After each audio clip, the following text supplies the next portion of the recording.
This week's Breaking the Huddle brought to you by SCAD, Scott Countyans Against Drugs.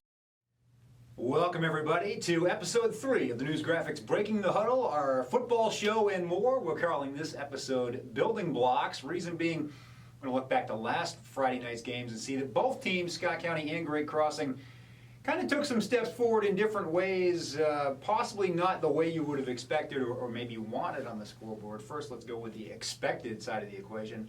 Scott County at Lafayette.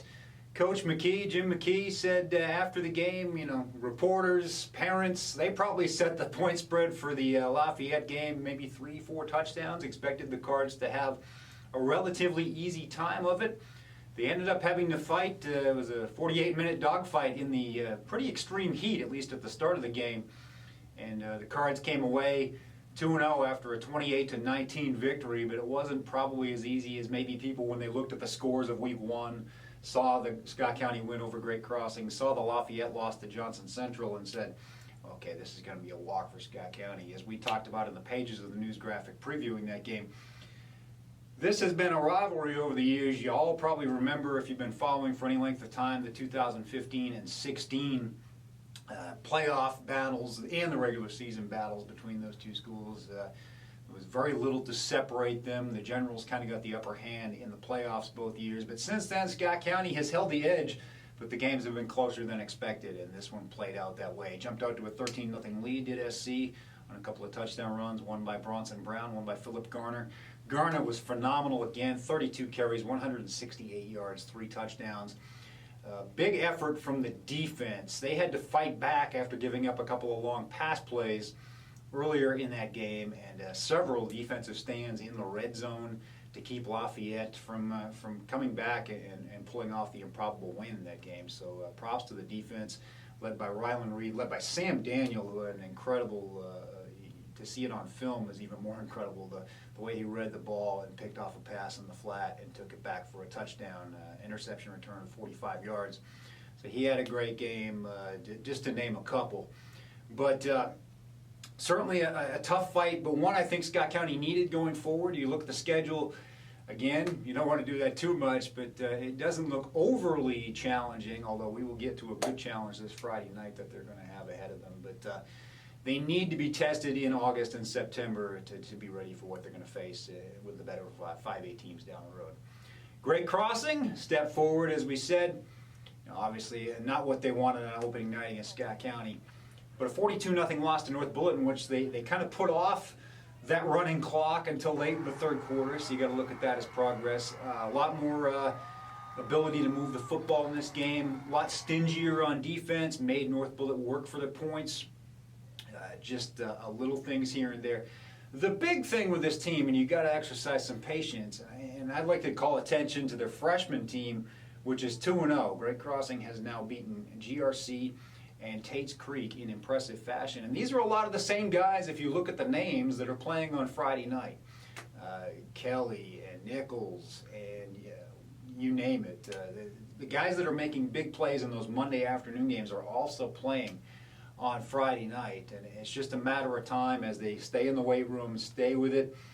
You play those Friday night games and they look like you're on the Madden level of the video game, and then you play on Monday and it looks like you're more on the novice level.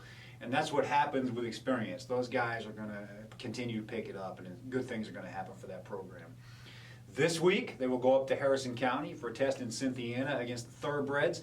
That's a 4A team that's 1-1 on the season. So on paper, the games have gotten a little more manageable each week for Great Crossing. Let's see how they handle the first road trip of the season on Friday night. That's a 7:30 kickoff. But certainly the game of the week would be at the Bird's Nest Stadium as 2-0 Scott County, ranked number 3 by the Associated Press in Kentucky 5A, goes up against DuPont Manual, coming in from Louisville, number 5 in the Associated Press 6A poll. So a couple of teams that are certainly probably in contention to be talked about. Scott County, no question, talked about as a top 10 team overall in the state, regardless of class, going at it Friday night.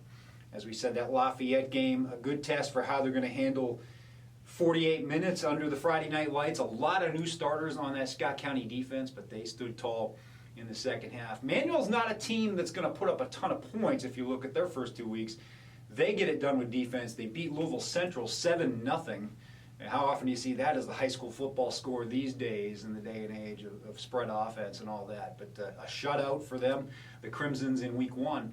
And then they come back in the fourth quarter, 2 touchdowns in the final 7 minutes to beat a city rival Fern Creek 21-18 in their other game. So they have been tested twice. And with the common opponent of Central, we kind of know a little bit of what to expect. But Scott County, one thing they got to do, limit the penalties. The penalties were terrible against Lafayette at times, 14 of them for 118 yards. Really set them back at the beginning of drives. And Scott County's offense not predicated around being able to take over, take care of 2nd and 15, 3rd and 13, that sort of thing. Got to stay ahead of the chains. That is a key. And just defensively, don't let Manual get going on offense. They haven't really gotten on track, even in their first 2 wins. Scott County would like to keep the score manageable and let its offense run a lot of long drives and keep control of that game, keep control of the clock. Got some comments ahead from some Scott County and Great Crossing personalities in reaction to those Week 2 wins. We also want to give a shout out to the volleyball team. Great Crossing took a set from Henry Clay. First time a county team has done that in 5 years. Great effort from the Warhawks in a 4-set loss last Thursday night. They'll be home against Frankfurt this week. Had a second battle of the Birds in boys soccer on Tuesday night this week. That's a little after the taping of this show, so you'll have to check out the Thursday News graphic to get the score of that one. Girls soccer is back to the 500 mark at Scott County, and the Great Crossing girls soccer team picked up a huge road win at Bourbon County as well. Good stuff going there as they move toward the district part of their schedule. Hope to see you next week. Here's what the coaches and players had to say. We made some defensive stands on them.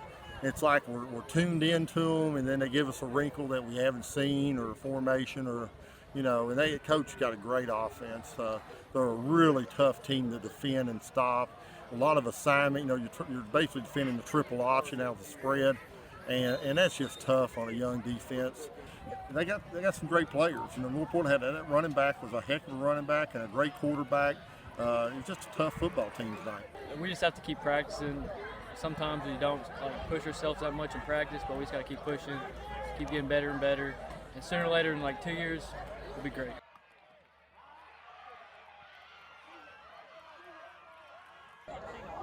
We have to be able to knock people off the ball. Yeah, were you kind of wanting to make a statement there and give you guys a chance to get some confidence? Well, I just wanted to knock them off the ball.